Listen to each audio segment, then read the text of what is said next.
આભાર જયેશ. નમસ્કાર દર્શક મિત્રો, આપના લોકપ્રિય કાર્યક્રમ મહામંથનમાં આપનું સ્વાગત છે. હું છું સુદાન ગઢવી. ભારતમાં રસીકરણના અભિયાન પર એક તરફ સરકાર જોર આપી રહી છે, તો બીજી તરફ રસીના પૂરતા ડોઝ ના હોવાના કારણે સામાન્ય માનવીને મુશ્કેલીનો સામનો કરવાનો વારો આવ્યો છે. હવે કોરોના સામે બચવા માટે વેક્સિન જ ઉપયોગી હોવાની લોકોમાં જાગૃતતા આવી છે અને તેના કારણે રસી લેવા માટે ઘસારો પણ વધ્યો છે. જોકે સરકારે ચલાવેલા અભિયાનની મહેનત આખરે રંગ લાવી અને લોકોમાં જાગૃતતા ફેલાઈ છે, એ સારી બાબત છે. રસીકરણ તેજ કરીને સરકારે બાળકો, મહિલાઓ અને વૃદ્ધો સહિત અનેક લોકોને બચાવી લેવાની જરૂર છે. ભારતે રસી શોધ કરીને કરોડો લોકોના જીવમાં જીવ તો રેડ્યો, પરંતુ રસી સંજીવની બુટી ત્યારે જ સાબિત થશે જ્યારે દેશ અને ગુજરાતના તમામ નાગરિકને રસીના પહેલા અને બીજા ડોઝ લાગી જશે. રસીકરણ જ એક ઉપાય હોવાથી હવે જનતાની પણ ધીરજ ખૂટી રહી છે, તો બીજી તરફ સરકાર બનતા તમામ પ્રયાસ કરી રહી હોવાના દાવા પણ કરે છે. સવાલ એ થાય છે કે ઝડપી વેક્સિનેશન અને લોકોને માસ્કમાંથી ક્યારે મુક્તિ મળશે? રસીકરણમાં ભારત કેમ પાછળ રહ્યું છે? કયા દેશોએ કોરોનાની સ્થિતિ પર કાબુ મેળવી લીધો અને કયા દેશોએ રસીકરણને વધારે તેજ બનાવ્યું? કેવી રીતે વિશ્વના અનેક દેશો કોરોના સામે જંગ જીત્યા છે? આ સહિતના સવાલો પર છે આજનું મહામંથન. મારી સાથે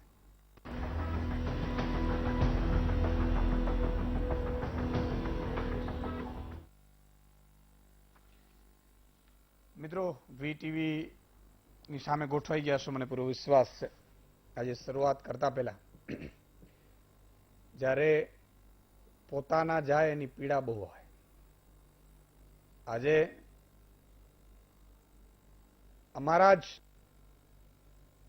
કલિંગ, અમારો સહકર્મચારી જિગ્નેશ મોરી ના નિધનના સમાચાર મારે મહામંથનમાં લેવા પડશે એવી કલ્પના પણ મેં ક્યારેય નહીં કરી હોય. ખૂબ જ નાની ઉંમર, મારા કરતા પણ નાના, 31 વર્ષ, હજી તો જિંદગીનો પડાવ એને શરૂ કર્યો હતો સાહેબ, અને કોરોનાએ ભરખી લીધો. કેટલી પીડા! આજે સમાચાર બનાવતો જિગ્નેશ મોરી ખુદ સમાચાર બની ગયો, બધાને આઘાતમાં નાખી દીધા. અને અમારી પરિસ્થિતિ કેવી હશે? પરિવારમાંથી માળા ચૂથાયા છતાં પણ અમારે કઠણ કાળજે તમારી સામે આવીને ઉભું રહી જવું પડે છે. મહામંથન આઉટડોર હોય તો જિગ્નેશ મારી સાથે હોય.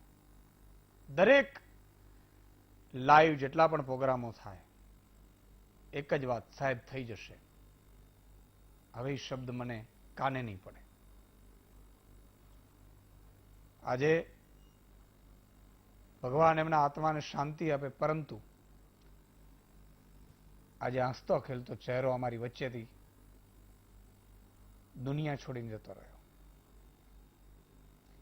પરિસ્થિતિ એવી છે મિત્રો કે મારે આંસુ પી જવા પડે છે. આ સ્થિતિ, આ સમય, ઘણા લોકો એવું કહેતા હોય છે કે પત્રકારો કોરોના વોરિયર્સ.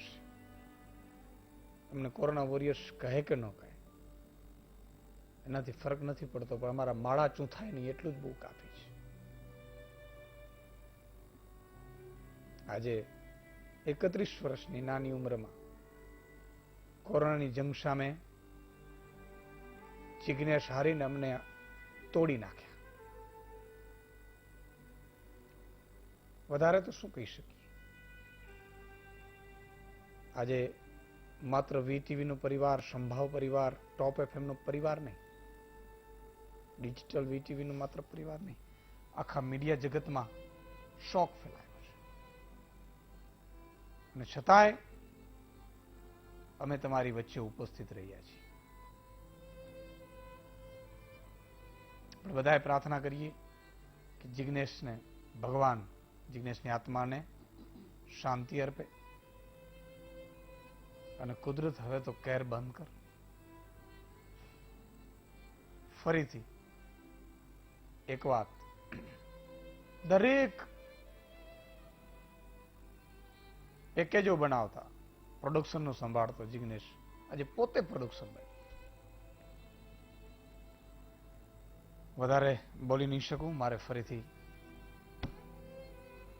એ સ્ટેજમાં આવવું પડશે.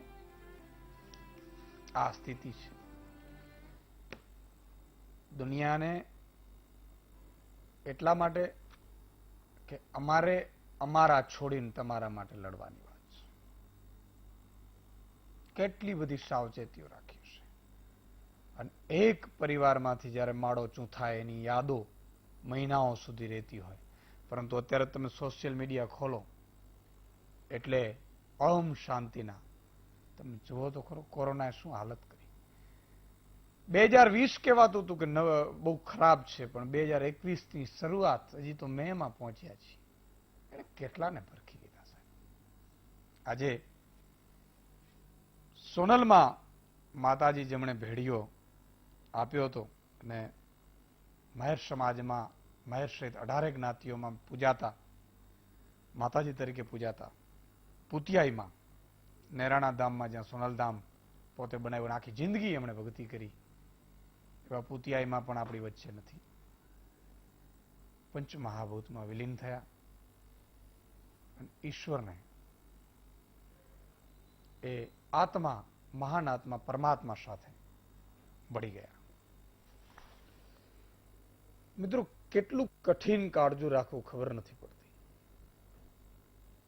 આજે દિવસે ને દિવસે એટલી મુશ્કેલીઓ આવે છે, એટલી પરિસ્થિતિઓ ખરાબ આવે છે કે વિચારી નથી શકાતું.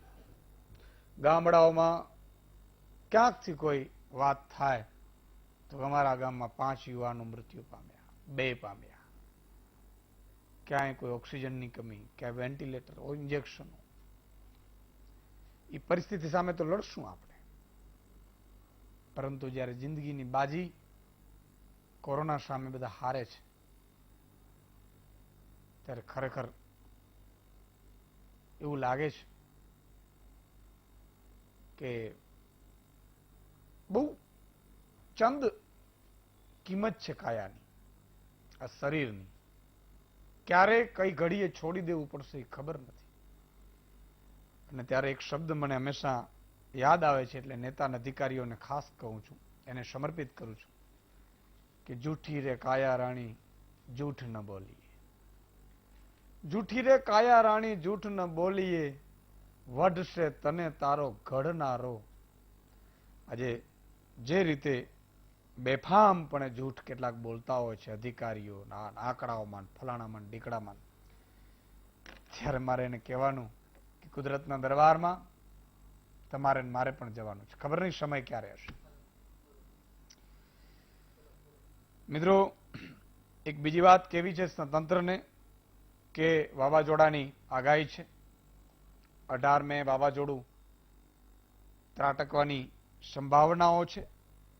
તોકતે, સારા નામે કેવા છે, તોકતે વાવાઝોડામાં ખેડૂતો ધ્યાન રાખજો, ઈશ્વર કરે લગભગ ફંટાઈ જાય. પરંતુ જ્યારે વાવાઝોડાની વાત આવે ને ત્યારે બધા વીજળી ગુલ કરી દે.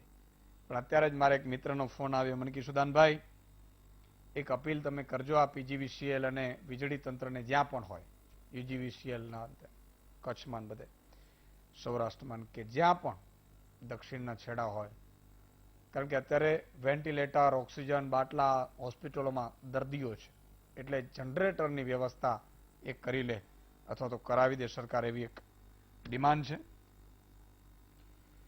મિત્રો, એક સાબરકાંઠામાં ભાજપના અનુસૂચિત જાતિના જિલ્લા પ્રમુખ નરેશ પરમારે રાજીનામું આપી દીધું. એમનું દુઃખ એ હતું કે ક્યાં સુધી આ વ્યવસ્થા થઈ નથી શકતી, પરિસ્થિતિ ખરાબ છે અને લોકોને જવાબ આપી શકાતા નથી. એક બીજી વાત મિત્રો કે આપણે બ્રિટનમાં ને કોવિશિલ્ડને જે વેક્સિનનો ડોઝનો જે 2 ડોઝ વચ્ચેનો સમયગાળો હતો ને ઘટાડ્યું, 3 માંથી 2 મહિના કરે, અને આપણે વધાર્યું. હું પૂછીશ કે ક્યાં ગાડી કોણ હલાવે છે ખબર નથી, કયા ડ્રાઈવર ક્યારે બેઠા હોય છે. આપણે ખબર છે ગાડીઓ હોય તો અલગ અલગ ડ્રાઈવરો બદલાતા, જેમ કે ભાઈ એસટીમાં તમે બેસો ને તો વાપીથી વડોદરા સુધી એક હોય, પછી વડોદરા પછી બીજો ડ્રાઈવર આવી જાય, તો વાપીથી વડોદરા સુધી આમ ગાડી ડોલા મારતી હોય, બની શકે કદાચ દમણ નજીક હોય તો, પણ વડોદરાથી પાછી ગાડી આમ અલગ રીતે ચાલતી હોય. કહેવાનો ભાવાર્થ બધા એવા નથી હોતા, ગમે એ ગાડીને પણ આ તો રૂપક છે. પરંતુ આ કોરોનાની ગાડી પણ કોણ હલાવે છે, અધિકારીઓને મારી વિનંતી કે એક ફિક્સ કરો, પછી અમને ખબર પડે. ના તમામ મુદ્દે ચર્ચા કરવા માટે આપણી સાથે 5 મહાનુભાવો જોડાયા છે.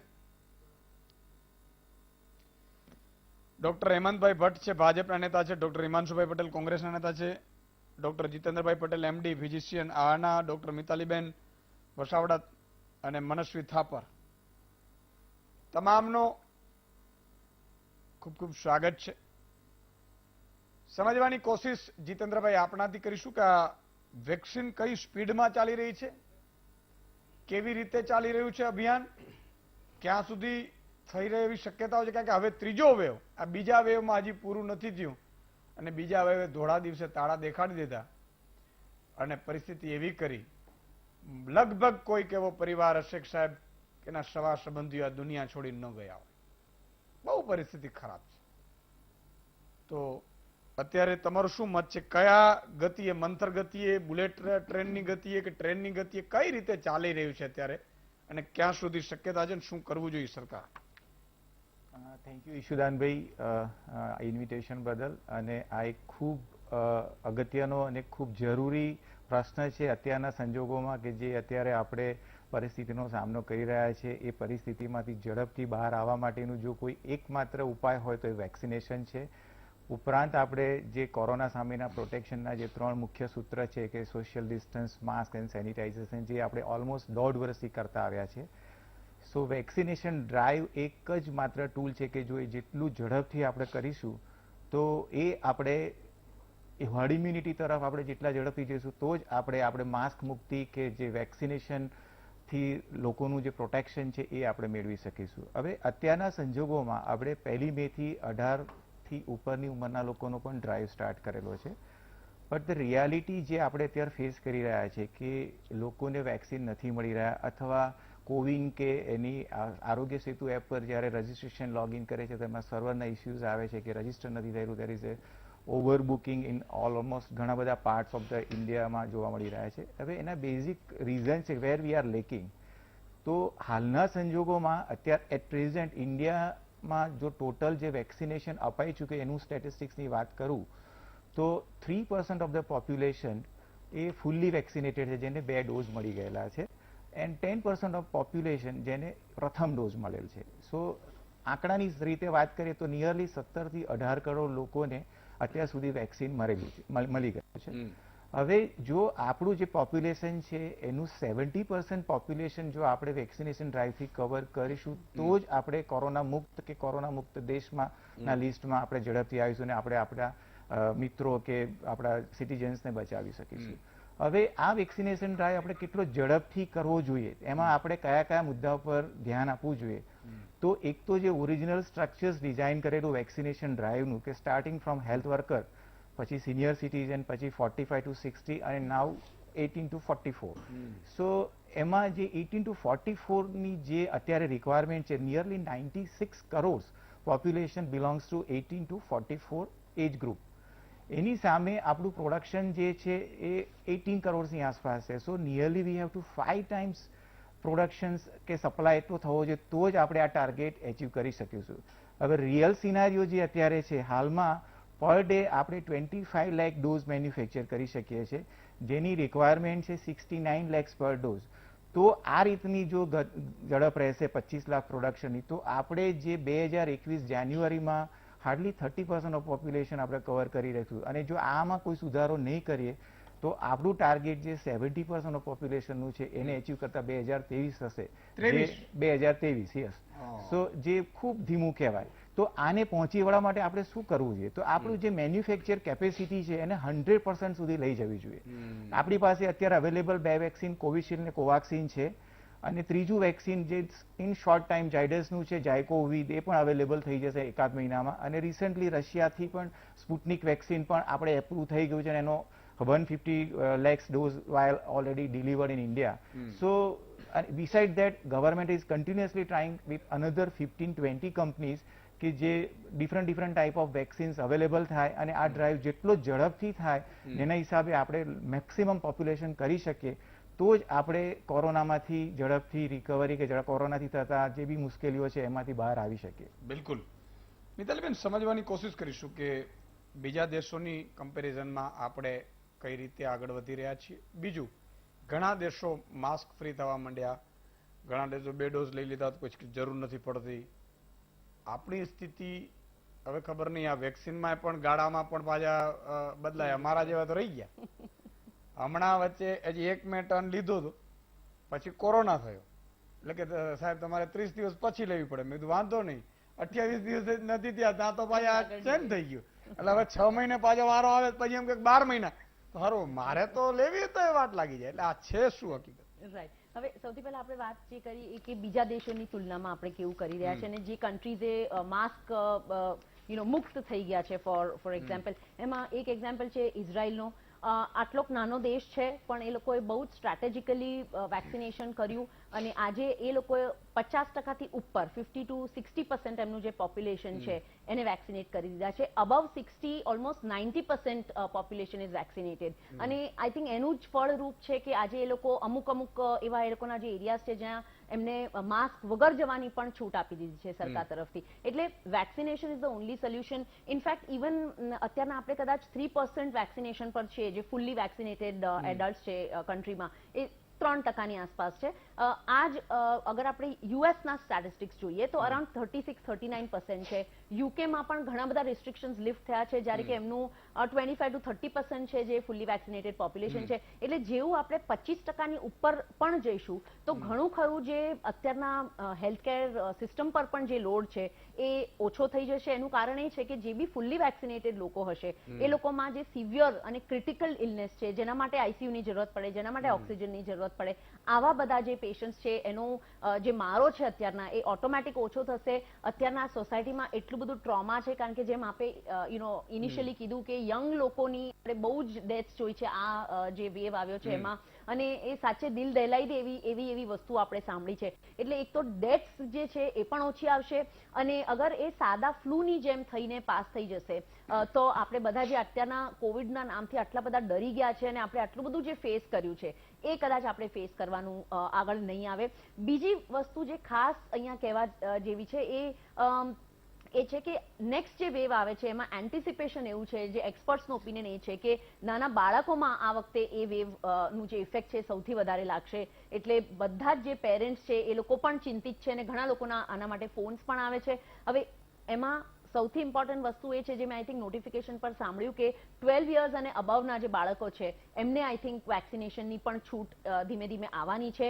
ઇનફેક્ટ જે ભારત આપણું જે કોવેક્સિન છે એ લોકોના ટ્રાયલ્સ ફેઝ 2 અને ફેઝ 3ની પરમિશન પણ આપી દીધી છે, જેમાં 2 થી લઈને 12 વર્ષ સુધીના બાળકોને પણ કદાચ વેક્સિનેશન અપાશે. એવા ટ્રાયલ્સ અગર સક્સેસફુલ થયા ત્યારની વાત છે. પણ એટલીસ્ટ 12 અબવને પણ વેક્સિનેટ કરી દઈશું તો મેજર ચંક ઓફ જે ચિલ્ડ્રનનો ચંક છે જે કદાચ નેક્સ્ટ વેવમાં અફેક્ટ થઈ શકે તો એ લોકોને પણ આનો બેનિફિટ રહેશે.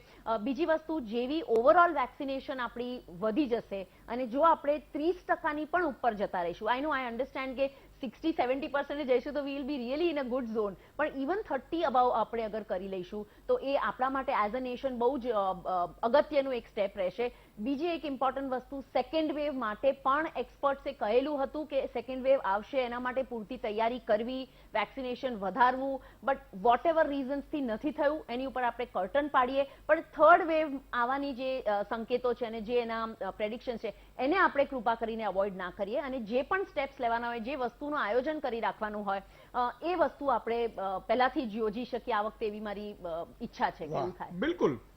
તમે વાત કરી કે બીજા વેવની એક્સપર્ટે કહ્યું હતું, ચૂંટણીઓ થઈ, મોજની ચૂંટણીઓમાં રેલીઓ થઈ, અને હાઇટની વાત છે પશ્ચિમ બંગાળમાં મિત્રો કેવી પરિસ્થિતિ આવી.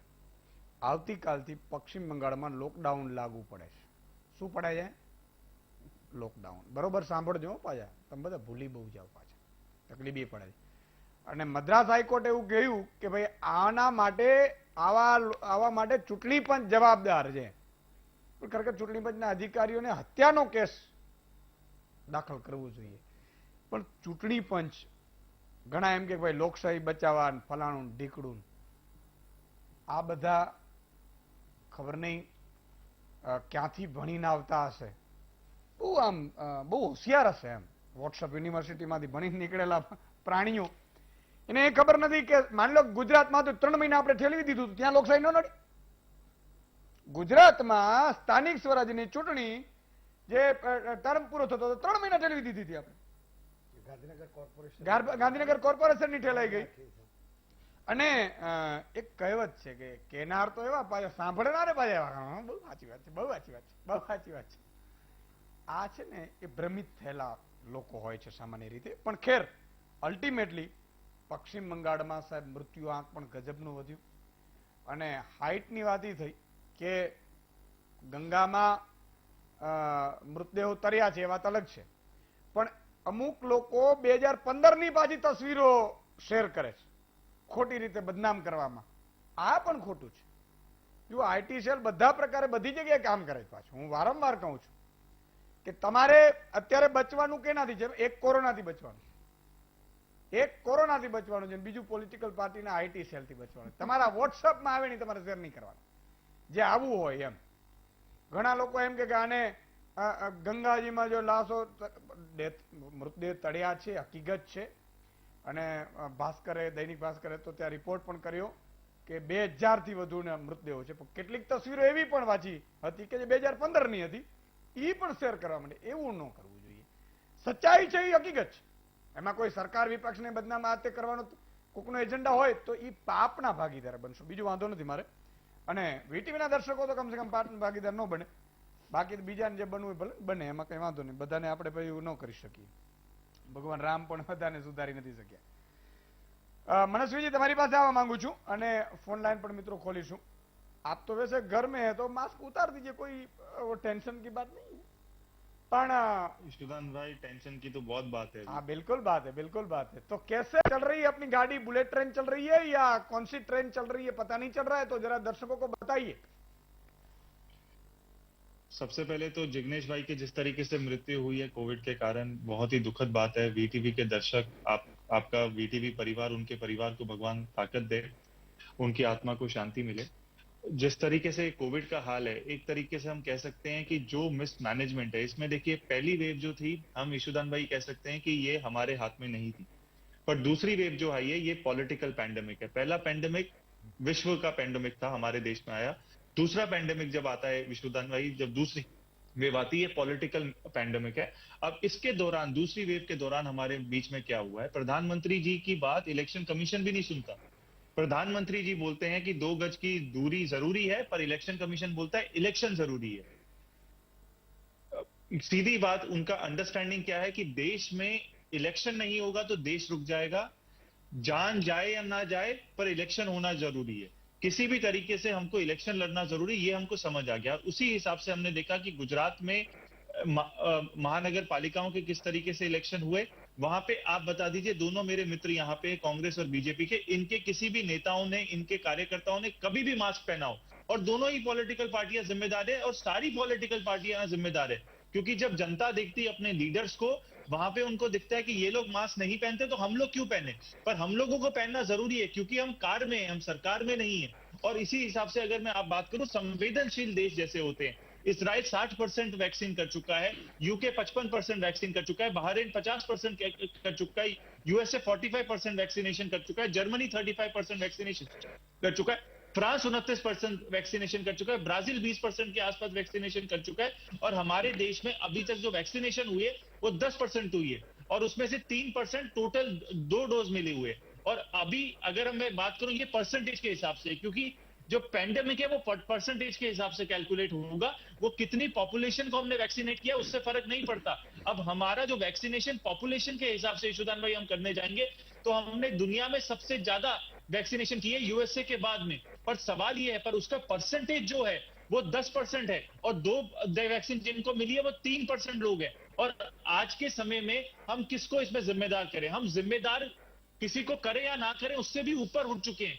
अब सवाल ये है कि आज की तारीख में जिस तरीके से सबसे पहले डॉक्टर साहब ने बताया था कि ये जिस स्पीड से चल रहा है, जिस बुलेट स्पीड से हमारे देश में वैक्सीनेशन हो रही है, इससे 2023 तक ये जाएगा, और तब तक जिस तरीके से ये कोविड जो वायरस है, ये कितना स्मार्ट वायरस है, जिस तरीके से ये म्यूटेट होता है तब तक वो नया वेरिएंट बन जाएगा।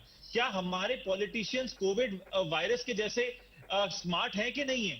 उनको ये नहीं समझ आ रहा था कि हमारे देश की आबादी कितनी है और उस आबादी के हिसाब से हमको कितनी डोजेस चाहिए होगी और कितनी डोजेस का हमको प्रोडक्शन करना पड़ेगा। और उसके बीच में ये हमारा कहीं ना कहीं कोविड से जीत हमने ले ली थी दिसंबर तक। जनवरी में विश्व की सबसे बड़ी वैक्सीन ड्राइव, वैक्सीन मैत्री करके हमने दुनिया में वैक्सीन भेजी और विश्व की सबसे बड़ी वैक्सीन ड्राइव देश में शुरू की। और आज वही विश्व की सबसे बड़ी वैक्सीन ड्राइव कहीं ना कहीं स्लो हो गई है। और ये जो स्लो वैक्सीन ड्राइव है ईशुदान भाई, यही घातक है। और इतनी घातक है कि यंग लोग जैसे जिग्नेश भाई हो, जैसे अनेक हमारे परिचित या नहीं परिचित लोग हो, उन सब का हालत खराब हो रही है। आज हमारे पास बेड नहीं है, हमारे पास ऑक्सीजन नहीं है। इन सबसे ऊपर जब हम बात करते हैं वैक्सीनेशन की, हमारे पास वैक्सीनेशन भी नहीं है। जब भी हम अपने एप्लीकेशन डाउनलोड करके वैक्सीनेशन की अवेलेबिलिटी और डेट करने की ढूंढने की कोशिश करते हैं 18 से 45 साल के नीचे के लोगों के लिए, वहां पे आपको स्लॉट ही नहीं अवेलेबल है। तो और कहीं ना कहीं ईशुदान भाई, हम कहीं ना कहीं गुमराह हो रहे हैं। हमको कौन गुमराह कर रहा है ये मुझे नहीं समझ आता। जो कोविशील्ड है, जो एस्ट्राजेनेका है, यूके में बोला जा रहा है कि आपका जो दूसरी वैक्सीन डोज का समय पीरियड है उसको कम करना है, और हमारे को बोला जा रहा है कि बढ़ाया जा रहा है। तो कौन कंफ्यूज कर रहा है? या यूके की गवर्नमेंट कंफ्यूज कर रही है, या हमारी गवर्नमेंट कंफ्यूज कर रही है, या हमारी गवर्नमेंट में बैठे हुए ब्यूरोक्रेट्स कंफ्यूज कर रहे हैं, या पॉलिटिशियन कंफ्यूज कर रहे हैं? कोई ना कोई कंफ्यूज कर रहा है, कोई ना कोई सच नहीं बोल रहा। फॉर एग्जाम्पल ईशुदान भाई, अगर हमारे देश में प्रोडक्शन वैक्सीन का कम है, तो हमको जनता को सच बताना चाहिए कि अभी हमारे पास सच्ची में वैक्सीन नहीं है। क्योंकि इससे फायदा क्या होगा ईशुदान भाई? अगर हम सच बोलेंगे तो जनता जागरूक होगी, उनको समझ आ जाएगा कि घर से बाहर नहीं निकलना जब तक दूसरी डोज वैक्सीन की ना लगे। जनता को ये सच बताना बहुत जरूरी है। अगर हम सच नहीं बता रहे तो अपने ही देशवासियों से हम देशद्रोह कर रहे हैं, क्योंकि ये सच्चाई ही हमारे को जिताएगी। हमारे को झूठी अफवाह, या जो अफवाह फैलाते हैं, या झूठी ये विश्वास दिलाना कि हमारे देश में सब कुछ चंगा है, ऐसी बातें करना से भी घातक है। हमको सच और खरी खबर हमको पता होनी चाहिए कि रियलिटी क्या है। अगर रियलिटी घातक है, ये हमारा देश है, हमको मिलजुल के जीतना है, लड़ना है कोविड से, हमको एक ही चीज समझनी पड़ेगी ईशुदान भाई। हमेशा हम सब ने कोशिश की है कि हमारा दुश्मन, आजादी के बाद पहली बार हमारे को एक ही दुश्मन मिला है, वो है कोविड।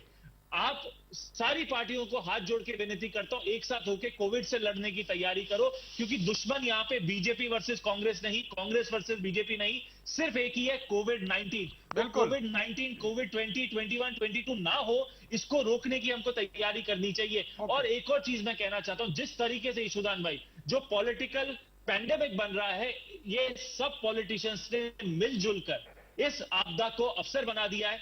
लगातार जहां पे बीजेपी विपक्ष में है वहां पे सवाल पूछती है, जहां पे पक्ष में है वहां पे विपक्ष सवाल पूछता है, पर सल्यूशन ईशुदान भाई कोई नहीं उठा पा रहा।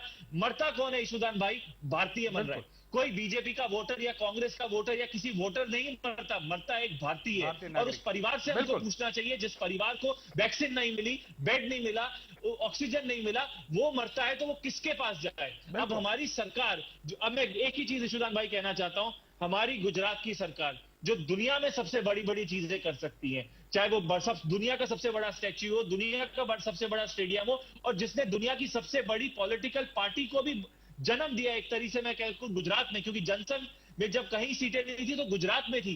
वहां पे अगर हम देखें कि दुनिया में सबसे बड़ा एग्जाम्पल हमको जो सेट करना चाहिए था कि हम लोग सारे गुजरातियों को वैक्सीन मिलना चाहिए था, सारे गुजरातियों को एक चीज की टेंशन नहीं होनी चाहिए कि हमको अस्पताल मिलेगा, हमको हमारी सरकार पूरी तरह प्रोटेक्ट करेगी, वो कहीं ना कहीं मिस हो गया है। अब इसकी जिम्मेदारी हमको मिलके लड़ना है ईशुदान भाई। अब मैं चाहता हूं कि बीजेपी कांग्रेस की बारी आएगी, आप उनको समय देंगे, पर सल्यूशन की बात करें। एक दूसरे के ऊपर गालियां दे दे के हम लोग थक चुके हैं, और अभी जो सवाल है वो जीने का सवाल है, किस तरीके से हम देश को बचाएंगे, गुजरात को बचाएंगे, उसकी बात करें। लेकिन एक बात ये भी है कि मित्रों, एक बात તમે વિચાર કરો, આ ચૂંટણીઓ બધા કર્યા, આમાં મોટા ભાગે ઇફેક્ટેડ કોણ થયું?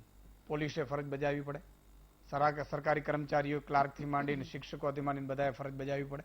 સમજો તમે, ડોક્ટરોએ તો ઈ જ્યારે કોરોના થાય એટલે જાય ક્યાં? ડોક્ટરો પાસે જાય, નર્સિંગ સ્ટાફ પાસે જાય, સફાઈ કર્મચારી પાસે જાય, પત્રકારોએ કવરેજ ફરજિયાત કરવાનું, કારણ કે અમે તો બેસી ન શકી। આ બધા કોરોના વોરિયર્સના વધારે મોત થયા છે આ દેશમાં। બરાબર, કારણ શું? આજે અમને અમારા પરિવારમાંથી કોઈ જાતું હોય, અને વાત સાચી છે સાહેબ, આપણે ભારતીયો ગયા છે, આપણે બધા ભારતીયો છીએ, દુનિયા છોડીને ગયા છે, પાછા આવવાના નથી, ક્યારે મળીશું ખબર નથી. આખો ક્યાંક તો માળા સંપૂર્ણ ચૂથાઈ ગયા છે. કોઈનો 30 વર્ષનો દીકરો મૃત્યુ પામ્યો હોય અને પત્ની અથવા તો 2 વર્ષનો દીકરો હોય કે 3 વર્ષની દીકરી હોય, તો એ મા બેની હાલત શું થશે? આજે રોહિત સરદાણા જેવા કેટલા પત્રકારો એક્સપાયર થઈ ગયા બિચારા, હવે એની 2 દીકરીઓ છે. તમે કલ્પના તો કરો શું થતી હશે પાછળની. ખેર, આ બધું ચૂંટણીઓને આયોજન કરનારાઓને તો ખબર નહીં સમજાશે કે નહીં સમજાય. તમારી પાસે હિમાંશુભાઈ આવો છું, પછી હું ભાજપના નેતા પાસે જઈશ. કે નહીં, તમે આક્ષેપ તમારે કરવાનો છે ને જવાબ એને આપવાનો. વખાણ કરે છે આપણે જવાબ નહીં, એ આવશે ને. શું આ આખી ઘટનામાં આપણે વેક્સિનેશનમાં પાછળ છીએ, લાઈનો લાગી, શું આપણે ખાલી ટીવીઓમાં બધી વાતો જ થઈ? ઈશુદાનભાઈ, આ રાજકીય તમને લાગશે મારી વાત, પણ આરોગ્ય ખાતાની અને સરકારની માનવતા મરી ગઈ. તમે વેક્સિનનું મેન્યુફેક્ચરિંગ ઓછું, એની તકલીફ. હમણાં જ ભાઈ મનસ્વીભાઈએ કીધું કે આપણે તો જાન્યુઆરીમાં વિદેશમાં આપવાની પરિસ્થિતિમાં આવી ગયા હતા. કેમ આવડી મોટી મહામારી? હું સાહેબ એક જ દાખલો આપું કે રેમડેસિવિર એ ઝાયડસ 900 રૂપિયામાં આપે છે, અને બીજી કંપનીઓ 5400 રૂપિયા સુધી લે છે, અને ડોક્ટર રેડી 2700 રૂપિયા, ભારત બાયોટેક 2450 રૂપિયા, સિપ્લા 3000 રૂપિયા. હવે આ બધી જ કંપનીમાં ગુજરાતની બધી જ ફાર્મસી કંપનીઓ આ દવા બનાવી શકે છે, અને અત્યારે ઝાયડસ 900 રૂપિયામાં આપે છે. તો આ બધી કંપનીઓને અત્યારે કેમ આપણે આમાં માનસિકતા, આપણો દેશ મહત્વનો કે આપણા દેશના સિદ્ધાંતો મહત્વના કે આપણા દેશનો નાગરિક મહત્વનો? આજે આ સરકાર કોઈના ઈશારે કામ કરી રહી છે, ક્યાંક કોઈક મોટી વિદેશી કંપનીઓના હાથા બની ગઈ છે. કારણ કે DCGI જે છે, ડ્રગ કંટ્રોલર ઓફ ઇન્ડિયા, એ એક સામાન્ય એક દવાની વાત કરું ઈશુદાનભાઈ, આ ડોક્ટરો છે બંને વિદ્વાન, આમની વાત હું કદાચ મારી ભૂલ હોય તમે સુધારજો, તો ફેબીપેરાબિન ની શોર્ટેજ છે સાહેબ. હવે એ ફ્લૂની ફેબીફ્લુ નામની એક દવા છે, એની 34 ગોળી 400 mg ની લેવી પડે. એ કોર્સ કરી લો, તમને શરદી તાવ કે કોરોનાનો પોઝિટિવ નેગેટિવ ના કરાવો કે કરાવો, અને પહેલા જ દિવસથી જો આ ગોળીનો પ્રયોગ ચાલુ કરી દઈએ છીએ તો 90% વધુ લોકોને મહામારીમાંથી બચી જાય છે, એને વેન્ટિલેટર કે ઓક્સિજનના બાટલાની જરૂર નથી પડતી. હવે આ 400 mg ની ગોળી ગ્લેક્સો કંપનીની 2400 રૂપિયામાં મળે. હવે સાહેબ આ ગામડાનો માણસ ક્યાંથી 2400 ની ગોળી લે? અને 1.5 વર્ષ થયું આ આપણી ગુજરાતની ફાર્મા કંપનીઓ એક નંબર 1 છે, એક. હું એકલી આ મને ઝાયડસનો ભાવ મળે એટલે મેં તમને કીધું.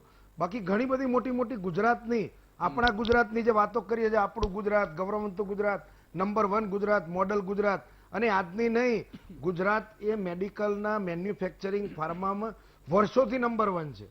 અને આ કેમ આ કેન્દ્ર સરકાર DCGI આની છૂટ નથી આપતો? કેમ બધી આ દવાઓ આજે 400 mg ની 34 ગોળી સાહેબ 2500 રૂપિયામાં આપવાની? ગામડાનો ગરીબનો દીકરો કેમ 200-300 રૂપિયામાં? અત્યારે આની ચોક્કસ કોઈની રોયલ્ટીનું નુકસાન થાય તો સરકાર ભરી દે સાહેબ.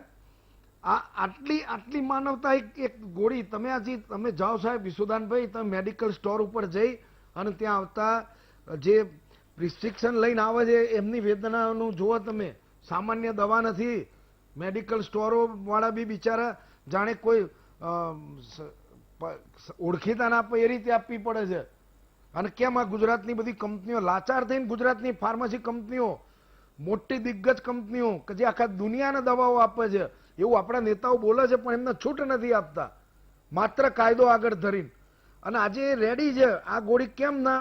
આ ફેબી ફ્લૂની આજે સાહેબ છૂટ કરી દો, ગુજરાતની બધી કંપનીઓને મેન્યુફેક્ચરિંગ કરવા દો. 200-500 રૂપિયામાં ગામે ગામ આ ગોળી જતી રહેશે. ગામે ગામ લોકો આ કોરોનાની મહામારીમાંથી 50-60% લોકો બચશે. કેમ આનો ઉપયોગ નથી કરતા? કેમ આ ગોળીઓની છૂટ નથી આપતા? કેમ ગુજરાત સરકાર આ નિર્ણય લેવામાં કોની રાહ જોવે છે?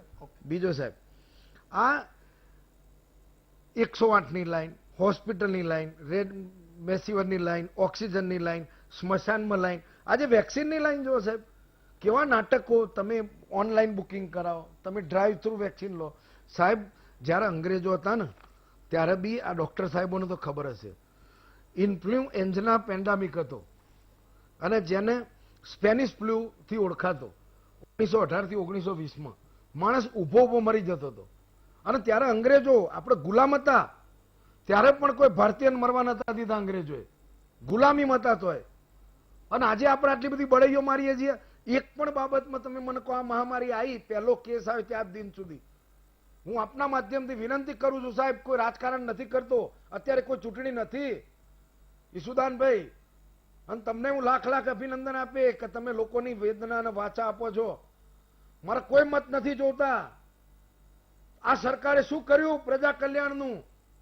સ્મશાનના લાકડાની સગવડ નથી કરી આપતા. વાતો નંબર 1 ની કરે છે. નંબર 1 ગુજરાત મોડેલ, આખા દેશમાં મોડેલ લઈ જઈશું લોકોને મારી નાખવા. સાહેબ, ઝાયડસ જેવી કંપની આપણને એ જ દવા 900 રૂપિયામાં આપે છે, એક અને બીજી કંપનીઓ 5,000 માં આપે છે. કેમ ગુજરાતની કંપની ક્યાં ગયો અત્યારે ગુજરાતી પણ? કેમ ગુજરાતની કંપનીઓને છૂટ નથી આપતી આ સરકાર? કેમ ગુજરાતીઓને મરવા દે છે? શું બગાડ્યું છે એમનું? ઓકે, એટલે હું તો કહું સાહેબ, આરોગ્યની ને આ જાણે વેક્સિન અત્યારે ઘેર ઘેર તમે જુઓ સાહેબ, લાઈનો કરે છે ગામે ગામ, અને ત્યાં પાછા ભાજપના કાર્યકરો ખેસ પહેરીને ઉભા રહે છે, જાણે ભાજપના કાર્યાલયમાંથી પૈસા ચૂકવતા હોય. માસ્કના અમારા પ્રજાના ઉઘરાયેલા માસ્કનો હિસાબ નથી આપતા. 1,000 રૂપિયા માસ્કનો દંડ લેતો શરમ નહીં આવતી? અને 200 રૂપિયાની રસી, અને જેની સરકારને 165 રૂપિયામાં પડે છે, એ રસી લેવા માટે પ્રજાને લાઈનમાં ઉભા રહેવાનું, આખા ગામની 12 કલાક લાઈનમાં ઉભા રહે છે. અને ટોકન એમના નેતાઓ લઈ જતા હોય છે. ઘણા વિસ્તારમાં કોર્પોરેટરો સવારમાં ટોકન લઈ જાય, કોઈ કહેનાર જ નહીં સાહેબ. દરેકમાં રાજકારણ. એટલે આઈ ગયા અમારા હેમંતભાઈ કમળ બમણ લગાવીને, આવો મારી જોડે ગામડાઓમાં બધા ફરવા. અહીં તો બોલશો તમે જોરદાર, નંબર 1 ને નંબર 3 ને 2. ઠીક છે, હવે એને સાંભળી લઈએ. હેમંતભાઈ, એક વાત એ સામે આવી છે કે ભાઈ આપણે બધે લાઈનો લગાડી ખૂબ હમણાં, અને ખાસ કરીને કોરોના કાળમાં સરકાર ફેલ ગઈ છે એવો વિપક્ષનો પણ આક્ષેપ છે કે બધી રીતે તળિયા પહોંચાડી દીધા. અને હવે વેક્સિનનો વારો આવ્યો તો એમાંય લાઈન બાકી રહી ગઈ હતી, એ લાઈનો થઈ એમનો વાત છે.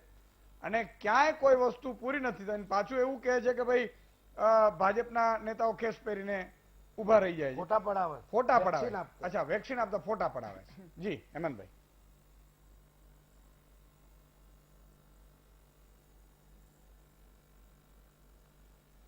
ઈશુદાનભાઈ નમસ્કાર. હિમાંશુભાઈએ એમની વાતની શરૂઆત કરી અને એ વખતે મને પહેલું આશ્ચર્ય એ થયું કે કોંગ્રેસના પીઢ નેતા થઈને એમણે અંગ્રેજોના વખાણ કર્યા કે ઇન્ફ્લુએન્ઝાના પેન્ડેમિકમાં અંગ્રેજોના લીધે ભારતમાં અસર નહોતી થઈ અને ભારતીયોને મરવા ના દીધા. એમનું જરા ફેક્ચ્યુઅલ કરેક્શન કરી દઉં. 1918ના એ ઇન્ફ્લુએન્ઝાના પેન્ડેમિકમાં 1.25 કરોડ ભારતીયો મરી ગયા. 12 to 13 મિલિયન, 1.25 કરોડ ભારતીયો ઇન્ફ્લુએન્ઝાના પેન્ડેમિકમાં મરી ગયા. અને એવા કેટલાય રિસર્ચ પેપર છે જેમણે એવું કહ્યું છે કે અંગ્રેજોની એ વખતની સરકારે ઇન્ફ્લુએન્ઝાના પેન્ડેમિકને ભારતીયો ઉપર થતી અસર સામે એની સામે કોઈ પણ પ્રકારના તકેદારીના પગલાં લેવાની કાળજી જાળવી નહીં. ભલું થજો ગાંધીજીનું અને એ વખતની કોંગ્રેસનું, અત્યારની કોંગ્રેસનું નહીં, એ વખતની કોંગ્રેસનું, કે ગાંધીજી જેવા નેતા હતા અને એમણે જે પ્રમાણે આખી ઝુંબેશ સામાજિક જાગૃતિની ચલાવી, જેના લીધે થઈને આખા એ પેન્ડેમિકમાંથી ધીમે ધીમે ભારત પછી 3 વર્ષે બહાર આવ્યું.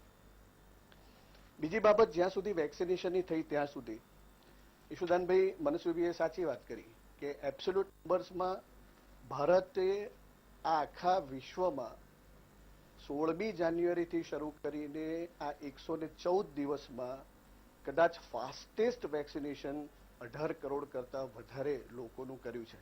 પરંતુ રિલેટિવ ટર્મ્સ આપણે જ્યારે જોઈએ, ભારતની વસ્તી જ્યારે 130 કરોડથી વધારે હોય ત્યારે સ્વાભાવિકપણે આપણને એ આંકડો નાનો જ લાગે અને ઓછો જ ગણાય. ભલે આપણે બહુ સ્ટ્રેટેજિકલી વેક્સિનેશન કર્યું અને સ્ટ્રેટેજિકલી વેક્સિનેશન કર્યું એને માટે આપણે આપણી કેન્દ્ર સરકારને નરેન્દ્રભાઈને એટલા માટે અભિનંદન આપવા ઘટે કે આપણે જે પહેલા હેલ્થલાઇન વર્કર્સ, ફ્રન્ટલાઇન હેલ્થ વર્કર્સ અને મેડિકલ પ્રોફેશનલ્સને જે રીતે વેક્સિનેશનમાં કવર કર્યા એના લીધે થઈને આપણા હેલ્થ કેર પ્રોફેશનલ્સ અને આપણા ડોક્ટર્સ આજ સેકન્ડ જે ડેડલી વેવ ચાલી રહ્યો છે એમાં સારામાં સારી રીતે સેવા આપણા ફ્રન્ટલાઇન હેલ્થ વર્કર્સ આપી રહ્યા છે. અને એ પછી 1 માર્ચ પછી આપણે 65 અને પછી એબોવ 45 વિથ કોમોર્બિડિટીઝ વાળાને આપણે બધાને વેક્સિનેશનમાં કવર કરવાની વાત કરી. સૌથી વધારે અગત્યની વાત છે કે ભારત સરકારનો જે ધ્યેય છે આગામી ડિસેમ્બર સુધીમાં કેવી રીતે વેક્સિનેશન આપણે આપણા બધા જ ભારતીયોનું ડિસેમ્બર સુધીમાં પતી જાય એ માટેના પ્રયત્નો કરવા. એને માટે કદાચ એક દિવસમાં 90 લાખ જેટલા વેક્સિન આપવાના થશે.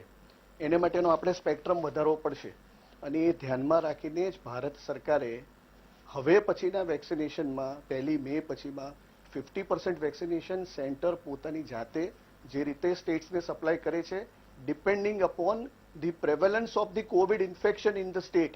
કયા સ્ટેટમાં કોવિડ ઇન્ફેક્શન વધારે છે, ક્યાં એક્ટિવ કેસીસ વધારે છે, ક્યાં ખરેખર સસેપ્ટેબલ પોપ્યુલેશન છે કે જ્યાં વેક્સિનેશનની જરૂર છે, એ પ્રમાણે કેન્દ્ર સરકાર બિલકુલ ફ્રીમાં એ સ્ટેટ્સને સપ્લાય કરશે અને સ્ટેટ્સ એબોવ 45 યર્સની એજના લોકોનું છે એનું ફ્રી વેક્સિનેશન ચાલુ રહેશે. તેની સાથે જે 50% વેક્સિનેશન સ્ટેટ પણ કરી શકે, ઘણા રાજ્યોની માંગ હતી. આમાં કોઈ પક્ષાપક્ષીની વાત નથી કરતો, કોંગ્રેસના મિત્રોની, ઘણા ભારતીય જનતા પાર્ટીના રાજ્ય સરકારોની પણ માંગ હતી કે રાજ્ય સરકારને પણ એ બાબતનું લિબર્ટી આપવામાં આવે કે વેક્સિનેશનની પ્રક્રિયામાં ઇન્વોલ્વ થઈ શકે.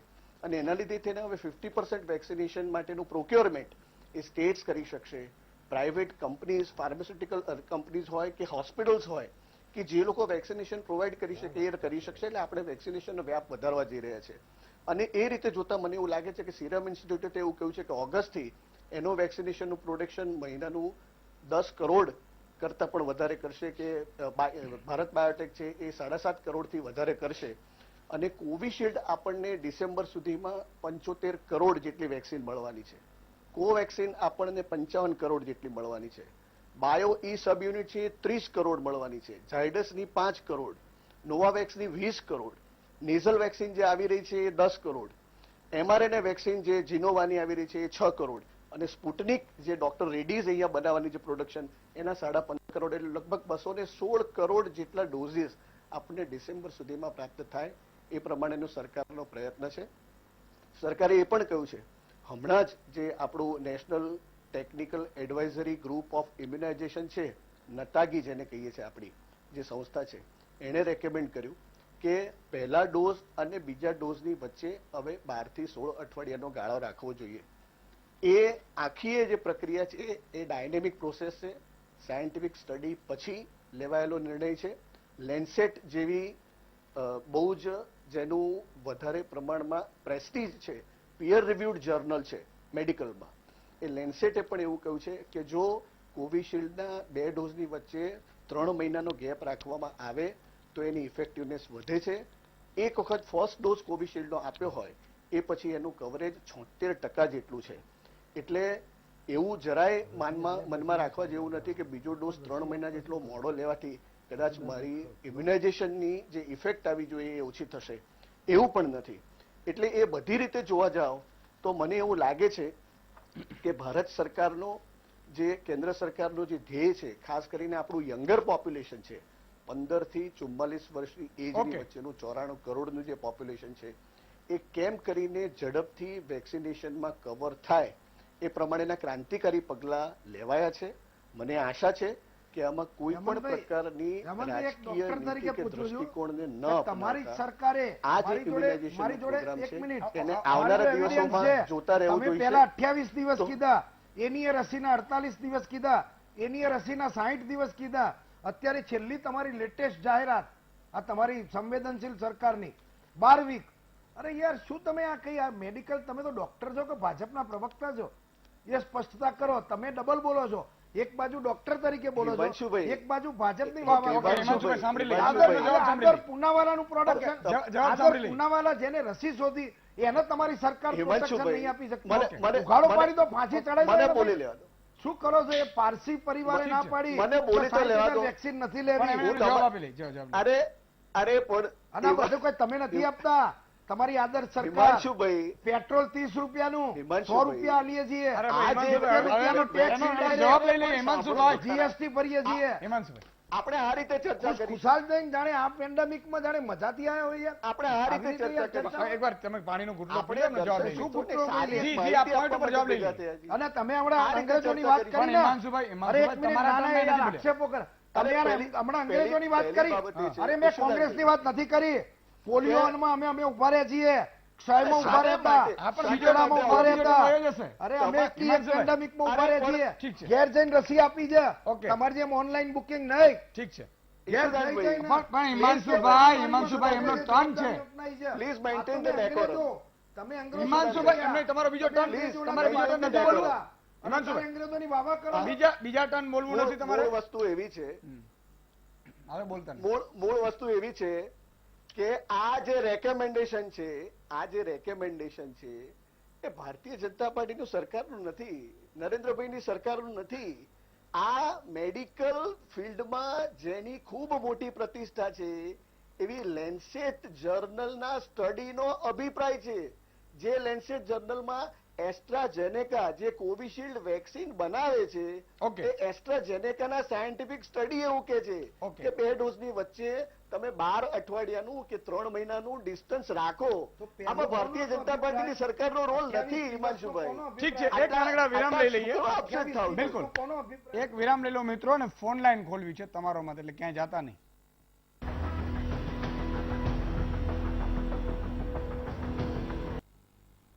વિરામ બાદ આપનું સ્વાગત છે.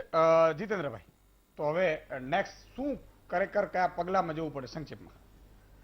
આપણે અત્યારની પરિસ્થિતિમાં વેક્સિનેશન ડ્રાઈવ કેટલો ઝડપથી કરી શકે, હેમંતભાઈએ ઘણા મુદ્દા બહુ વેલિડ કીધા કે વેક્સિનેશનમાં જે ગેપિંગ, જે ફર્સ્ટ અને સેકન્ડ ડોઝનું જે સાયન્ટિફિક એક્સપ્લેનેશન કર્યું હું એમની સાથે સહમત છું. કારણ કે કોરોના જ્યારથી આવ્યો છે, જ્યારથી કોરોના પેન્ડેમિક આવ્યો છે, એવરી ડે આપણને એ શીખવે છે કંઈકનું કંઈક નવું guidelines, from treatment, from investigations, from vaccination schedules.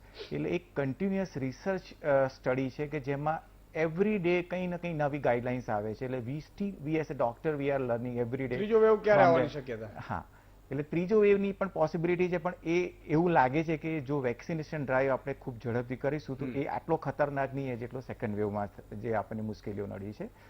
એટલે વેક્સિનેશન ડ્રાઈવની ઝડપ એક અત્યારે માત્ર અત્યારે તો છે જ સોલ્યુશન નહીં વેક્સિનેશન, બિચારા યુવાનો તો એટલે ઊભા છે. વેક્સિનેશનનું પ્રોડક્શન વધારવું જોઈએ. એની જે સિસ્ટમ છે, જે અત્યારે આપણી જે એપ્લિકેશન્સ કોવિન અને આરોગ્ય સેતુના જે ડ્રોબેક સર્વર્સ ઇસ્યુ છે એના સોલ્યુશન્સ લાવવા જોઈએ. સરળતાથી રજીસ્ટ્રેશન પ્રોસેસ કરવી જોઈએ અને મેક્સિમમ સેન્ટર્સ ખોલવા જોઈએ. અને એટ ધ સેમ ટાઈમ જે નિયંત્રણો સરકારના અત્યારે જે ખાલી ગવર્મેન્ટ સીમિત હોસ્પિટલ અને ગવર્મેન્ટ રેકમેન્ડેડ હોસ્પિટલ અને અમુક કેન્દ્ર ઉપર જ જ્યારે વેક્સિન મળે છે, એ પ્રાઇવેટ હોસ્પિટલમાં પણ ઓપન અપ કરી દેવું જોઈએ. તો એવા ઘણા લોકો છે કે જે પૈસા ખર્ચીને પણ વેક્સિન લેવા તૈયાર છે. તૈયાર છે. આજની તારીખમાં બી મારા પર રોજના 25 થી 50 કોલ આવે છે કે સર તમારી હોસ્પિટલમાં વેક્સિન આપો છો, અમારે લેવું છે, પણ because of the restriction and non availability અમે એમાં મદદરૂપ નથી થઈ શકતા. બહુ એટલે સાચી આ એક રિસ્ટ્રિક્શન રિમૂવ કરવાની જરૂર છે અને વેક્સિન ડ્રાઈવની ઝડપ વધારવાની જરૂર છે. આપણે ટાર્ગેટ જાન્યુઆરી ફેબ્રુઆરી 2022 સુધીમાં જો 60 થી 70% પોપ્યુલેશનને વેક્સિનેશનમાં કવર કરીશું તો ડેફિનેટલી આપણે કોરોનાને માત બહુ સાચી વાત કરી. આપીશું. પણ અને એમાં આપણે 2022ના વર્ષમાં આપણે કોરોના મુક્ત માસ્ક ફ્રી કન્ટ્રી તરીકે લિસ્ટમાં આવી છે. અત્યારે આપણી પોઝિશન ઓલ ઓવર વર્લ્ડના જે ડિફરન્ટ સ્ટેટિસ્ટિક્સ ડોક્ટર અને ડોક્ટર હેમંતબેન બધાએ શેર કર્યા, અત્યારે આપણો રેન્ક વેક્સિનેશન ડ્રાઈવમાં 23rd છે. But because of the population, એટલે સ્ટેટિસ્ટિકલી તમે રીતના કમ્પેર કરો તો વી આર બિહાઇન્ડ. બટ આપણો ડ્રાઈવ ફાસ્ટ છે, પણ લિમિટેશન જે પ્રોડક્શન અવેલેબિલિટીના છે અને એ વધારવા જોઈએ. એ પણ ઇમ્પ્રુવ એક કરો. તમે જે આ ખાનગી તો- વાળું કીધું એમાં મને એટલે આપણે બી કે થાય કે આપણે બધા કલાકારો એક્ટિવ થઈ જાય કે જેમ રેમડેસિવિર મારા બેટા ડુપ્લિકેટો કાઢ્યા, બોલો ડુપ્લિકેટો ઇન્જેક્શન માર્યા રેમડેસિવિર. હવે આવામાં જો વેક્સિન ડુપ્લિકેટ મારી દે તો આપણી તો વાત લાગી જાય. હું કોંગ્રેસનો હાથ હતો. મને ખબર નથી. પણ એકાદ દર્શક મિત્ર લઈ લઈએ. ભીખુભાઈ સુરત થી જોડાય છે. જી ભીખુભાઈ. જય માતાજી સુદાનભાઈ ગઢવી. જય માતાજી. હા, હવે જે આજે તમે વેક્સિન વિશે ચર્ચા કરો છો, હા. પણ હું તો એવું માનું છું કે આખા ભારતની અંદર નહીં પણ આખા દુનિયાની અંદર જેટલા પણ ધર્મો છે એ બધાય ધર્મો બંધ કરી અને કોરોના ધર્મ આપણે પાળી દઈએ તો અને બધા જ પ્રકારના ધર્મ પેલા બંધ કરી દેવા, પછી જો એક ધર્મ તમે કોરોના દાદા નામ આપીને કોરોના ધર્મ તમે પાળી દો તો એની અત્યારે ખરેખર પૂજા કરવા જેવી છે સાને ટ્રાય. પણ ભીખાભાઈ અત્યારે માણસ છે ને એ એવો ધાર્મિક થઈ ગયો છે કે ધાર્મિક ઉપર ચૂંટણીઓ જીતાઈ જાય છે, બીજી કઈ જરૂર જ નથી તમારે કઈ કરવાની. એટલે માણસને એ પ્રકારે પણ ધાર્મિક હોવું જોઈએ, આધ્યાત્મિક, પણ પોલિટિક્સમાં ન હોવું જોઈએ, તો દેશનો, દુનિયાનો, ઘરનો વિકાસ થાય. ખૂબ ખૂબ આભાર. ગોપાલભાઈ ગોંડલથી જોડાયા છે. જી ગોપાલભાઈ. હેલો જી. હવે આપણે હવે એક ભાજપ અને કોંગ્રેસના નેતાઓને બેયને કહેવાનું છે હા કે તમે આ મહામારીમાં પેટમાં પાપ રાખીને વાત કરતા નહીં. અગર આ હાઈ લાગી જાય તમને હોતે હાય લાગી જાય. હા લાગી જાય ને ઈશુદાનભાઈ. બહુ સાચી વાત છે, બહુ સાચી વાત છે. ખૂબ ખૂબ આભાર. આ ગામના ગોંડલમાંથી, ગામના પાદરેથી વ્યક્તિઓ કેટલા સમજદાર છે કે હાય લાગશે. પેલા લોકો છે ને સાહેબ પાપથી ને પુણ્યથી ને ડરતા હતા. સરપંચ બને ને તો એ પંચનો ખાય નહીં. હવે સ્કોર્પિયો લઈ આવે મારા બેટો, બોલો ગામનો કરી નાખે. એટલે બધાય નહીં, કેટલાક એમ. તો સવાલ એ છે, અને પછી પાછો પછતાય. શું થયું તો કે પત્ની ભાગી ગઈ, પણ ભાગી જાય ને પણ મારા વાલા તો ગામનો કરીને. એટલે હું એટલા માટે કહું છું કે આમણે દયાની વાત કરી, હાયની વાત કરી. હાય એટલે શું સાહેબ? દુઆ છે ને એ લોખંડના કમાર તમારા ખોલી નાખે અને બદદુઆ છે ને તમારા પતનની શરૂઆત કરી નાખે. એટલા માટેની વાત છે કે જૂઠું ન બોલીએ અને નહીં તો બદદુઆ લાગશે. ફરીથી એક વિરામનો સમય તો છે, વિરામ બાદ આવી છે, હજી બાકીના ટર્ન બાકી છે.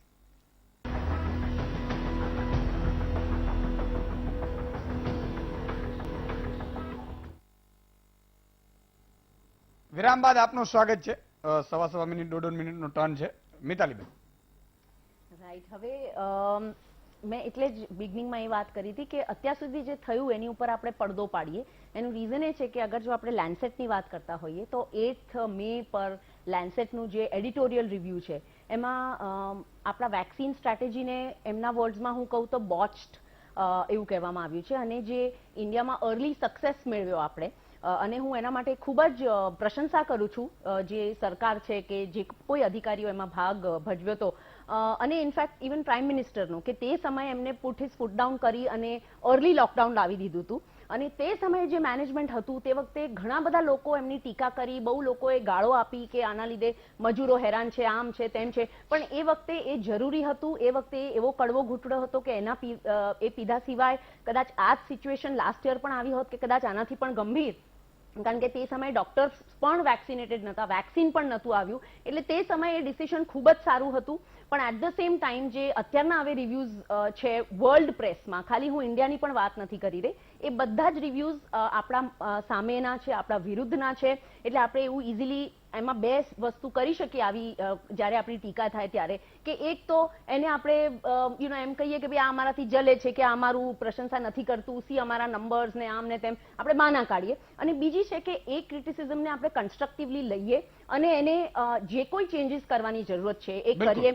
અત્યાર સુધી જે રીતે વેક્સિન્સ માટે પણ ક્વોન્ટિટીઝ ઇનફ નથી, એ જોઈને મને ડેફિનેટલી એવું લાગે છે કે ડિસેન્ટ્રલાઇઝ કરવાની ખૂબ જ જરૂરત છે. ઘણા કન્ટ્રીઝમાં ઉબરના જે એપ્સ છે એને યુઝ કરીને વેક્સિનેશન શેડ્યુલ્સ થઈ રહ્યા છે. એવી રીતે અગર આ ડિસેન્ટ્રલાઇઝ થશે, જે વેક્સિન્સ છે એ માસ પબ્લિકને ઓન પ્રિસ્ક્રિપ્શન મળશે, તો કદાચ જે લોકો અફોર્ડ કરી શકે છે એટલો લોડ સરકાર ઉપરથી નીકળી જશે અને સરકારને ખાલી પછી એ જ લોકો માટે જવાબદારી લેવી પડશે કે જે અફોર્ડ નથી કરી શકતા. આનાથી એઝ સિટીઝન્સ અમે પણ એમને હેલ્પ કરી શકીએ. બિલકુલ. અને એનાથી અડધો ભાર પણ થઈ જાય. કારણ કે આ 700-800 રૂપિયાની વેક્સિન હોય તો પ્રાઇવેટમાં પોતે લઈ લે, જેમ જીતેન્દ્રભાઈ તમારી પાસે આવીને બધાને લઈને નીકળવા માંડે. અરવિંદભાઈ રાજકોટથી જોડાય છે. જી અરવિંદભાઈ. હાલો. હાજી. સાહેબ નમસ્કાર. નમસ્કાર. હાલો. હવે હાલો. હાજી બોલો બોલો. હા, જય માતાજી સાહેબ. જય માતાજી. કેમ મજામાં? આનંદ મગર.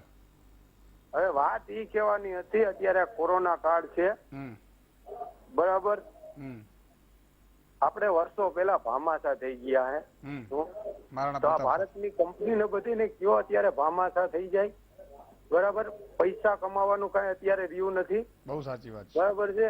અત્યારે આ દેશ છે, જરૂરી છે. બહુ સાચી વાત કરી. કોંગ્રેસ હું મારું કરો, હું કરવા ને પણ એમ બહુ સાચી વાત છે. મારું મારું નહીં અને આપવાનું રાખો. ખૂબ ખૂબ આભાર.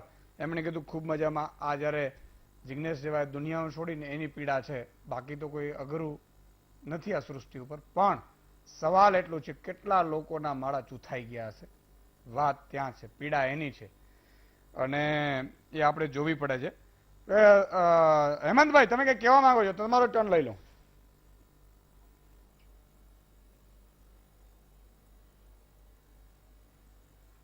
એ મિતાલીબેને કહ્યું એ વાત સાચી છે કે ઘણી વખત ક્રિટિસિઝમ ઇન્ટરનેશનલ જર્નલમાં, હું લેન્સેટનો જે હમણાં ઉદાહરણ આપ્યું, એ જ લેન્સેટમાં એક આખો આર્ટિકલ એવો આવ્યો કે આ કોરોનાનો જે સેકન્ડ વેવ ભારતમાં આવ્યો એને માટે કોઈ જવાબદાર હોય તો નરેન્દ્રભાઈ જવાબદાર છે.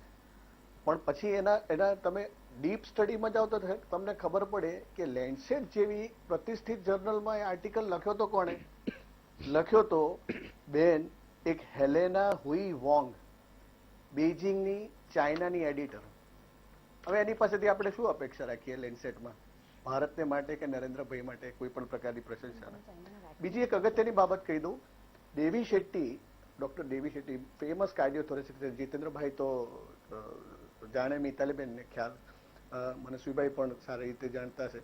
એમણે આજે એક સરસ વાત કરી છે કે સેકન્ડ વેવમાં, કોવિડમાં જે ડેડલી વેવ આપણે જોયો અને જે પ્રમાણે આપણી જે હેલ્થકેર સિસ્ટમ હતી તેને આપણે સપોર્ટ કરીને પણ એનો જે સામનો કર્યો, આટલા જ કેસીસ જો યુકે કે યુએસની હેલ્થકેર સિસ્ટમ પર આવ્યા હોત ને આ સેકન્ડ વેવના, તો they would have collapsed like anything. પણ આપણે એની આપણી જેમ રેલીઓ ન કરાતી. એક ક્રેડિટ સર, તમે બી ડોક્ટર છો, હું બી ડોક્ટર છું. એક ક્રેડિટ આપણા ડોક્ટર્સ અને જે નર્સિંગ સ્ટાફ છે, જે હોસ્પિટલ એમાં કોઈ અવાજ કરો. એમાં એક વાત વચ્ચે કહેવા માંગુ છું, માફ કરજો, 10 સેકન્ડમાં. બહુ સાચું. તમે જેમ બેન્ડની વાત કરી ચાઇનાની, કે ભાઈ જે સંસ્થામાં જોડાયેલા છે, જ્યારે સંસ્થામાં જોડાયેલા હોય ને ત્યારે એ સંસ્થાને અનુલક્ષીને હોય છે. એમાં સમજો કે હું પત્રકાર છું તો તમે મારા અંગત મિત્ર છો ને હિમાંશુભાઈ અંગત મિત્ર છે, પણ એક પત્રકાર તરીકે મારે બેલેન્સ જ રહેવું પડે. તમે નો બહુ ક્લોઝ છીએ. એમ જ જ્યારે પણ એ પછી ચાઇનાનો હોય કે આપણી રાણા અયુબ હોય ત્યાં વિદેશમાં, સુદાનભાઈ, હા, એ આપણે ઈ સંસ્થા, આપણો પ્રોબ્લેમ એ થાય છે કે ભલે ચાઇનાની વેક્સિન નથી આપણી, નહીં, ચાઇનાથી વેક્સિન નથી આવતી, ચાઇનાથી આપણે વસ્તુ નથી આવતી, તો આપણે એમ કહીએ ચાઇના ઝેર મોકલે છે. એવું નથી. આખું સરદારનું સ્ટેચ્યુ ચાઇનાથી. તમને કહું ઈશુદાનભાઈ, બહુ સરસ તમે આ કહ્યું. મહારાષ્ટ્રની સરકારે જે ગ્લોબલ ટેન્ડર વેક્સિનેશનના બહાર પડ્યા એમાંથી ચાઇનાને આઉટ રાખ્યું છે. અને બીજી બાબત, આપણી આઈસીએમઆર ની કે આપણી ઇન્ડિયન જનરલ જામા છે, જીતેન્દ્રભાઈ સારી રીતે જાણે, એમાં આપણે ક્યારેય યુકેના બોરિસ જોન્સને કે ડોનાલ્ડ ટ્રમ્પે યુએસએના કોવિડમાં ખરાબ કામગીરી કરી એવો એકે આર્ટિકલ પોલિટિકલ એંગલથી નથી છાપ્યો. મારો કહેવાનો તાત્પર્ય એ છે કે મેડિકલ જર્નલ ને મેડિકલ જર્નલ તરીકે જ રહેવા દેવી. વધારે સારું. મારો કહેવાનો મતલબ આટલો જ. મારો એ જ હતો કે ટ્રમ્પે જેમ તમે આમ કરો, આપણે જામામાં કે આઈસીએમઆર ની આપણી ઇન્ડિયન જર્નલમાં આના વિશેનો ઉલ્લેખ આપણે નથી કર્યો. નહીં, માત્ર એકમાં ન હોય, એમ બીજી સંસ્થાઓમાં ને બીજામાં હોય. એમ મુદ્દો એ છે. પણ અલ્ટિમેટલી એ મુદ્દો આપણે સ્વીકારવો પડે કે ક્રેડિટ આપણે લેતા હોઈએ તો આપણે જે કોલેપ્સ થયું એ પણ આપણે લેવું પડે. મારું કહેવાનો મતલબ એટલું છે કે આજે સરકાર કોની છે? જો આજે રાહુલ ગાંધી હોય કે મમતા બેનર્જી હોય કે અરવિંદ કેજરીવાલ હોય તો એની જવાબદારી બને છે. અરવિંદ કેજરીવાલની જવાબદારી બને છે તો મમતા બેનર્જીની પશ્ચિમ બંગાળમાં હવે જવાબદારી બને છે. ઈશુદાનભાઈ મુદ્દે સે ભટક રહે हैं. વિથ ઓલ સિરિયસનેસ, આ સેકન્ડ વેવ આપણો ડેડલી હતો અને ઇનસ્પાઇટ ઓફ ઓલ અવર લિમિટેશન તો સભાઓ કેમ થઈ? રીતે બહુ જ ગંભીરતાથી બધી જ રાજ્ય સરકાર, હું એમ નથી કહેતો કે માત્ર ભારતીય જનતા પાર્ટી, નહીં, આપણે સવારે એવું કહેતા હોઈએ, મારી વાત સાંભળજો, ખૂબ આરોગ્ય મંત્રી એમ કે ભાઈ ડિસ્ટન્સ રાખજો, બધા મંત્રી એમ કે પછી પોતે રેડિયો સંબોધે. મારી પીડા એ છે કે આમાં મૃત્યુ અમારા સંબંધીઓ ગયા છે. હેમંતભાઈ, તમારા સંબંધીઓ ગયા છે આ દુનિયા છોડીને. વાત આ લોકોના નઠારા ચૂંટણી પંચની અને પોલિટિશિયનની પોતાની સત્તાના ભૂખ્યા માટે આપણા બલિદાનો આપવા પડ્યા છે, એમ કહું છું. મને પીડા એની છે. બિલકુલ સહી વાત છે. એટલે બેઝિકલી ઇલેક્શન થી કોવિડ નો સેકન્ડ વેવ આવ્યો છે, એના કરતા ઇલેક્શન દરમિયાન જે કોવિડના પ્રોટોકોલ હતા એનો ભંગ, એમાં તમામ પક્ષો જવાબદાર છે. એમાં કોઈ બીજેપી, કોંગ્રેસ કે કોઈ જે ઇલેક્શન તમે ઓર્ગેનાઇઝ કર્યું અને તમે એમાં જો સ્ટ્રિક્ટ જે પ્રોટોકોલ અત્યારે આપણે જેમ સિમ્પલ માસ્ક નથી પહેરતા 1000 રૂપિયા દંડ કરીએ છીએ, same strict protocol if they have maintain during the election rally and the mass gathering, તો આ વસ્તુનો ક્લિયર લાખ લોકોને એમને રેલીઓમાં સંબોધન કરતા હતા, ઓનલાઈન ઉપર છે. ઇલેક્શન આપણે એવોઇડ કરી શકતા હતા, પણ ઇલેક્શન તમે ઓર્ગેનાઇઝ કર્યું એવી સંજોગોમાં તમારે મારી સાયન્ટિફિક આર્ગ્યુમેન્ટ એ જ છે કે આપણે ઇલેક્શનને આપણે બ્લેમ કરીએ છીએ. ના જીતેન્દ્રભાઈ, હું આઈ એગ્રી, પણ મને સાયન્ટિફિકલી મારે એક જ બાબતનું ધ્યાન દોરવું છે કે આપણે ઇલેક્શન રેલીઝને ને ઇલેક્શનને બ્લેમ કરીએ છીએ, પણ Maharashtra was not having election, Chhattisgarh was not having election, Delhi was not having election. આપણી આ જે ડેડલી વિરુલન્ટ સ્ટ્રેન 1617 વાળી આવી, એના લીધે થઈને આપણે અનપ્રેસિડેન્ટેડ સિચ્યુએશન જે આપણે સૈકાઓમાં એક વખત once in a lifetime, once in a century. મારી વાત તમે સમજ્યા નથી. એટલે આપણે પોલિટિકલ એંગલ સાથે ભલે એલિગેશન્સ કરીએ. સાંભળો હેમંતભાઈ, એનો તમને જવાબ આપી દો, મારે જવાબ આપવો પડશે, માફ કરજો. એટલા માટે તમે એમ કહો છો કે મહારાષ્ટ્રની, તો મહારાષ્ટ્રમાંથી ભાજપના નેતાઓ ત્યાં ગયા હોય કે ન હોય ગયા હોય પશ્ચિમ બંગાળમાં? મહારાષ્ટ્રમાંથી ગુજરાતમાં નેતાઓ આવ્યા કે ના આવ્યા હોય કોંગ્રેસના, અને એ લોકો પાછા લઈને જાય કે ન જાય? સાહેબ, સવાલ એ છે આજે મુદ્દો. અને પછી બીજું કે તમે આખા દેશમાં તમે એમ કહો છો કે બધે બંધ રાખજો, અને પછી તમે પાછા રેલીઓ કરો બધા પાર્ટી વાળા. ના થાય એના લીધે. ઠીક છે, ન થાય. એક નાનકડો વિરામનો સમય દો. આપણે લગ્નનો કોઈ પ્રસંગ રાખવો હોય કે કોઈ સોશિયલ ગેધરિંગ રાખવો, ઘણા બધાના પ્રીફિક્સ ફંક્શન્સ હતા, એ આ રિસ્ટ્રિક્શન હિસાબે કેન્સલ બી થયા છે. તો એવા સંજોગોમાં જયારે પબ્લિક પ્રોગ્રામ થતા, વેધર ઇટ ઇઝ ઇલેક્શન કે માસ રેલી, તો એમાં એ પ્રોટોકોલ બધા માટે સમાન જ હોવો જોઈએ. બિલકુલ, આ એ દેશની મજા છે, લોકશાહીની મજા જ છે. मोदी स्टेडियम में क्रिकेट मैच खेलने से कोविड नहीं फैलता, इलेक्शन रैलियों से कोविड नहीं फैलता, ये क्लियर है. बाकी सब जगह से कार में मास्क नहीं पहनोगे तो कोविड फैलेगा. एग्जैक्ट, आई एग्री विथ मनस्वी. अहमद भाई 30 सेकंड. ईशुदान भाई, कोई लॉजिक है हमारे देश में? कोई लॉजिक है? हम किस इलॉजिकल बातों पे बात करें? प्रधानमंत्री जी ने पहले लॉकडाउन के वक्त कहा था 2 गज की दूरी जरूरी है, और आज हम इस चीज को डिफेंड कर रहे हैं कि इलेक्शन जरूरी है. आज हम इस चीज को डिफेंड कर रहे हैं कि क्रिकेट मैच जरूरी है, और उसके कारण कोविड नहीं फैला. लाखों लोगों की जान गई है, और हम बोल रहे हैं कि नहीं, इलेक्शन कमीशन ने सही किया है. जब तमाम high court, supreme court election commission को बोलता है वो केयरलेस था, और आज ये स्थिति है कि वेस्ट बंगाल में लॉकडाउन हो गया है. आईसीएमआर कहता है कि 6 से 8 महीने, 6 से 8 वीक का हमको लॉकडाउन करना चाहिए, और आप हम बोल रहे हैं कि इलेक्शन के कारण कुछ नहीं, क्योंकि इलेक्शन हमको चाहिए, जनता को नहीं चाहिए. जनता को जान चाहिए, जनता को वैक्सीन चाहिए. ईशुदान भाई, सवाल ये है, जान जाए पर इलेक्शन ना जाए, जान जाए पर प्रॉफिट होना चाहिए, जान जाए पर पीआर ना जाए. आज ये स्थिति हमारे देश की आ चुकी है. और जब हम बात करते हैं कंपलसरी लाइसेंसिंग की, 2 ही कंपनियां हैं जो वैक्सीन बनाती है, क्यों नहीं 2-3 और खोली जाए? 1970 पेटेंट एक्ट के अंदर ये प्रोविजन है. भारत सरकार चाहे तो ये वैक्सीन का मैन्युफैक्चरिंग एकदम से बढ़ा सकती है, पीएसयूज को दे सकती है, पर हमको इनोवेटिवली सोचना पड़ेगा. हमको ये नहीं मानना चाहिए कि सब कुछ सही है, हमको सोचना पड़ेगा. कोविड अगर हमारे से स्मार्ट है, उसको आउटस्मार्ट करना पड़ेगा. तो हमारे को इनोवेशन करनी पड़ेगी हमारी इस लड़ाई के लिए. कंपलसरी लाइसेंसिंग का प्रोविजन है. ईशुदान भाई, केरला हाईकोर्ट ने 4 दिन पहले पूछा है.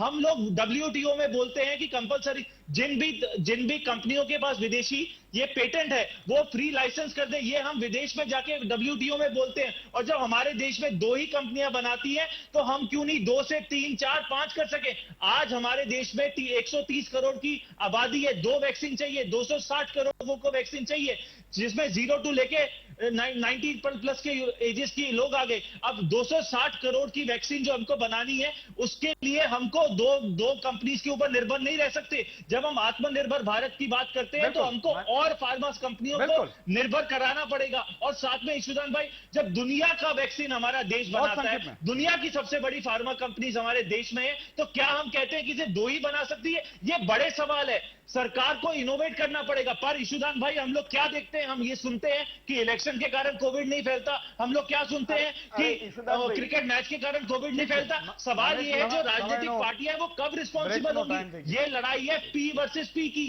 पॉलिटिकल Okay, पार्टी okay, मनस्वी वर्सेस जी, पीपल, मनस्वी जी, आप जी। जनता का कब सुनोगे? बिल्कुल जी, जितेंद्र भाई in addition to your comment, जो particularly where we are lacking, why we are having the shortage of vaccination, compared to India, US and European country has already pre-booked the vaccination order before it get launched.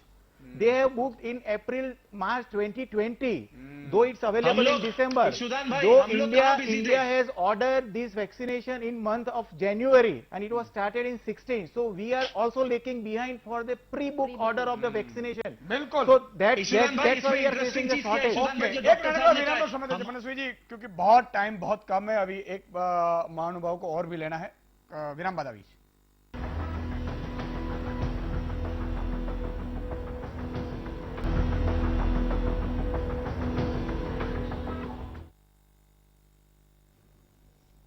વિરામ બાદ આપનું સ્વાગત છે। છેલ્લી 1 minute હિમાંશુભાઈ। હેમંતભાઈ, તમારી વાતો પણ Chinese જેવી છે, તમારા શબ્દો એ ચાઇનીઝ છે। તમે અહીંયા કહો છો કે મહારાષ્ટ્રની સરકારે ચાઇનાને બેન કર્યું, તો તમારી કેન્દ્રમાં સરકાર છે, ચાલુ વર્ષમાં ચેક કરી લો, વર્લ્ડનું સૌથી મોટું રકમ ચાઇનીઝને આપી છે, ચાઇનીઝને ઓર્ડર આપ્યા છે કેન્દ્ર સરકારે, અને સરદાર પટેલનું સ્ટેચ્યુ બી ચાઇનીઝે બનાવ્યું છે। એટલે એટલી બીજી રીતે તમે ચાઇનાને ના કહેતા, સરદાર પ્રેમીને મને દુઃખ થશે। અને તમે જે રીતે દવાઓ ના આપી, ઓક્સિજન ના આપ્યો, લોકોએ જીવ ગુમાયા, તમારી આ વાહવાહ કરવા નહીં આવીને ખોટી ખુશામત કરવામાં તમે ડોક્ટર છો। ગુજરાતનું યુવાધન અત્યારે આવી ગયું છે મોતના મુખમાં। અત્યારે 25 વર્ષના યુવાનો ગુજરી ગયા છે, ચેક કરી લેજો મારી એફબી એકાઉન્ટ। અને તમે વિજયભાઈ કહેતા હતા ને 1 કરોડ દવાઓ રાખી મૂકી છે ને બાકી અમેરિકાને મોકલી, ક્યાંથી દવાની? અરે સામાન્ય ફ્લૂની દવા નથી મળતી, શરમ નહીં આવતી? તમે અહીંયા ડોક્ટર થઈને તમે આવી વાત કરો છો, આવી મહામારીની વખતે? તમે તો જે ઝવેરચંદ મેઘાણીએ વર્ષો પહેલા કીધેલું, જેને મહાત્મા ગાંધીજીને શક્તિ આપી હતી શબ્દો સ્વરૂપી, એવી એક ઈશુદાનભાઈ હું વાત કરું કે જે આંધળીમાંનો પત્ર ઝવેરચંદ મેઘાણીએ લખ્યો હતો કે કાયા તારી રાજ્ય રૂડી, ગરીબોની એ જ છે મૂડી। આ તમે ભાજપ વાળાએ ઝવેરચંદ મેઘાણીને 70 વર્ષે હાચા પાડ્યા। શું તમે વાતો કરો છો યાર? દરેક બાબતમાં જેમ પેલા બેંકમાંથી લોન લેતા હોય ઇન્સ્ટોલમેન્ટમાં હપ્તા મળે, એમ તમારી એક વસ્તુમાં ઠેકાણા ના હોય? અને બધે સબ સલામત, તમે જોરદાર છો, કોઈને મરી નથી ગયા, કોઈને દવાઓની તકલીફ નથી, ક્યાંય દવાઓની ભેળસેળ નથી થઈ, બધાને વેક્સિન સરસ મળે છે। શરમ આવી જોઈએ તમારા મોડેલને અને તમારા અભિમાનને। ઓકે ઓકે 30 અમે સેકન્ડ ઘેર ઘેર દવા આપી હેમંતભાઈ, છે 30 સેકન્ડ કોંગ્રેસે। કઈ હેમંતભાઈ કે પોલિયોની કેવું? રસી કોંગ્રેસે ઘેર ઘેર આપી છે, એક દવાઓ ક્યાંય અમે નથી કીધું। અને તમે તો આ વેક્સિનની દવા ના સર્ટિફિકેટમાં તમારા ફોટા છાપો છો, વડાપ્રધાનના ફોટા છાપો છો। હવે એમના જ શબ્દોમાં જવાબ આપું। અરે અમારી વેક્સિનમાં ભારતીય તમારા જનતા પાર્ટીની વડાપ્રધાનનો સરકારે ફોટો રાહુલ છાપો ગાંધી છો। જેવી નથી, જે ડોકલામ ક્રાઇસિસ વખતે ચાઇનાના રાજદૂતોને મળીને ખાનગીમાં ચાઇનાની શું અરે પોલિસી છે ભાઈ, એની ચર્ચા પકડીને કરી। ફાંસી ચડાવી દો ને। 70 વર્ષમાં તમે 7000 મેટ્રિક ટન ઓક્સિજનની કેપેસિટી ઊભી કરી અરે શકી। જે શું કર્યું કોંગ્રેસ તમે હોય કે ભારતની જે જનતા ભૂત માટે? કરી અમે હોય, 9 તમારી મહિનામાં 4000 મેટ્રિક ટન ઓક્સિજન સપ્લાયની વ્યવસ્થા ઊભી કરી। પ્રજાને અત્યારે તમે તમને શું ખબર કરો છો? પડે છે આ પ્રજા આજે જોડે વેક્સિનેશનની પોલિસી લોકલામની તમે વાતો બોલવાનું બંધ યાદ કરો। આવે છે। હવે સાબિત ના રાખો, તમારે ગુજરાત- સાંભળવું પડશે। પ્રજાની- સાંભળવાની પ્રજા તૈયારી યાદ નથી, નથી કારણ કે આવતી। તમને ખબર છે કે તમે ખોટું બોલો છો। અરે ભાઈ, જે ખબર છે તો વેક્સિનેશનની ફાંસી ચડાવી દો, પોલિસીના તમારી લીધે સરકાર છે। આપણે 1 કરોડ જેટલી ખાલી ક્રાઇમ આક્ષેપો વેક્સિનેશન કરવા, બહાર આપી, આજે રો એવી એક મટીરિયલ 50 વેક્સિન માટે વખતની પકડો છો। ભારત સરકારને મળી કંઈ રહ્યું છે। કરવાનું નહીં, માત્ર તમને જુઠ્ઠાણા. તમને કોઈ પણ જાતની પ્રજાને ગુમરાહ બનાવી વેક્સિનેશનની કરાવજો, પોલિસી ખોટી વિશે રીતે. જો ગતાગમ ના ઓકે, હોય તો સમયનો તમે અભાવ છે। શું કરવા આવો છો? તમારા એટલે પાપને હેમંતભાઈ, લોકો હિમાંશુભાઈ, પોતાના મનસ્વીજી, પોતાના મિતાલીજી અને જીતેન્દ્રભાઈ, પોતાના ઘરની પરિસ્થિતિ તમામનો ખૂબ ખૂબ આભાર। ટીવીમાં બી પડાય. દર્શક મેળો તમારો પણ ખૂબ ખૂબ આભાર। અને મને ખબર છે કે જે રીતે 1.23 લાખ એટલે 1,23,000 મૃત્યુ છેલ્લા 3-4 મહિનામાં જે રિપોર્ટમાં સામે આવ્યા છે, અને કોવિડથી 4-4.5 હજાર બતાવે છે સરકાર, એટલે એ આંકડા ઉપર અત્યારે બધી ભમાચમડી પર ચાલે છે। પણ ઘણા ઘણા ગામોમાં 2-2, 5-5, 10-10 લોકોના અને ખાસ કરીને યંગના મૃત્યુ થયા છે। મિત્રો, તમે સાચવજો અને ગામવાળા પોતે સ્વયંભૂ સાચવે, બહારથી આવેલા લોકોથી આપણે સાચવવાનું। બીમાર પડો એટલે તુરંત જ એનો ટેસ્ટ રિપોર્ટ કરાવી લો, રેપિડ ટેસ્ટ કે RT-PCR, અને કોવિડ હોય તો આઇસોલેશનમાં વયા જાઓ। અને 3, 4 કે 5મે 6ઠે દિવસે ફેફસામાં પહોંચે છે, ઓક્સિજન લેવલ 6ઠા દિવસથી જો ઘટે 6 થી 12 દિવસ, તો તમે તુરંત હોસ્પિટલનો વિચાર કરવો પડે। અને જો 12-13 દિવસ પછી લગભગ નોર્મલ થઈ જાય છે, પછી પોસ્ટ કોવિડમાં જો વધારે ફેફસામાં ગયું હોય તો જ તકલીફ પડે છે. અડધો ડોક્ટર હું થઈ ગયા, પણ વાંધો નહીં. ખેર, કાલે મળીશું. અને કાલે છે કલયુગ ઉપર. મારે આ લોકો આમ સીધા નથી થવાના કાયદાથી, કોઈ ખબર જ નથી પડતી. મેં નક્કી કર્યું છે કે આ લોકોને કંઈક આમ કાંડ નહીં તો આમ પકડવા જ મારે. કલયુગમાં જે પાપ કરો અને કેવા નરક મળે ને કેવી સજાઓ મળે ને એના ઉપર મહામંથન કરવું છે. આ લોકોને જગાડવા તો છે કાલે.